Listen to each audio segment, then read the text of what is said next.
Hey, Rain. Hey, everyone. Today we're smoking chicken thighs out on the Weber Kettle. We're not doing anything fancy at all today.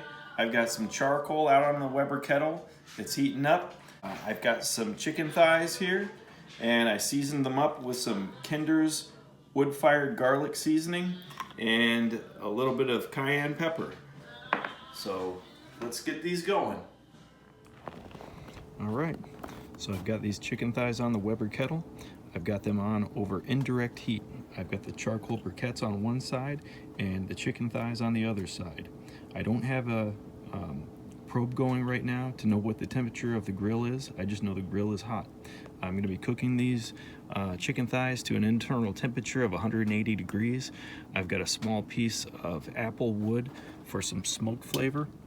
And like I say, just gonna be cooking them to 180 degrees. I'll keep checking them throughout the cook.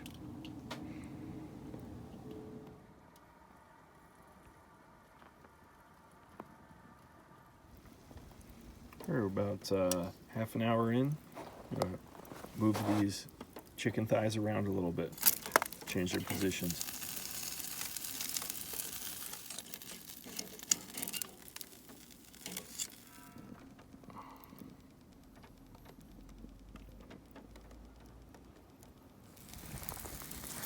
All right, everyone, chicken thighs are done. I flipped them over to get a little sear on the skin and just to finish them off real quick, but they are done. I'm gonna be pulling them off here in just a second. All right, so a quick recap of what we did. We took some chicken thighs, we seasoned them up, we got the Weber Kettle going, put the coals on one side, put the chicken on the other side, cook the chicken till they reach an internal temperature of 180 degrees. That's it. Basic American living.